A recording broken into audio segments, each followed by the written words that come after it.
చూడండి, ఈ ప్రాంతంలో ఎక్కడ కూడా మంచినీళ్ళు లేనటువంటి భారతదేశంలో మంచినీళ్ళు అత్యంత అల్పంగా ఉన్నటువంటి జిల్లా ఏదని చెప్పంటే అనంతపురం జిల్లా.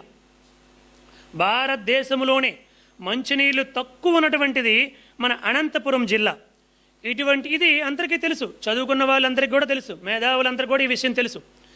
అటువంటి జిల్లాని ఎంచుకొని ఈ రాయలసీమలో ఒక చిన్న కుగ్రామం, పుట్టపర్తి అన్నటువంటి కుగ్రామాన్ని ఎంచుకొని కేవలం 100 మంది మాత్రమే, ఒక 100 ఇళ్ళు ఉన్నటువంటి కుగ్రామాన్ని ఎంచుకొని ఆ ప్రాంతంలో స్వామివారు అవతారాన్ని ప్రపంచవ్యాప్తంగా విశ్వవ్యాప్తం చేసి దాదాపు 150 పైచిలుకు దేశాల్లో ఏ అవతార పురుషుడు కూడా ఆ అవతారం అయిపోయిన తర్వాత అవతార పురుషుడికి ఆలయాలు కట్టారు, విగ్రహాలు ఏర్పాటు చేశారు, పూజలు సేవలు కార్యక్రమాలు చేశారు.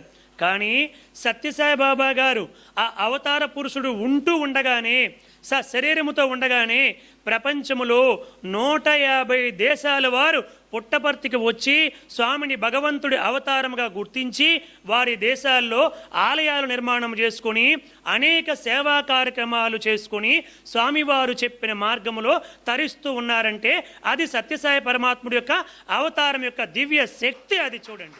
Thanks for watching. Please comment, like, share and subscribe our channel.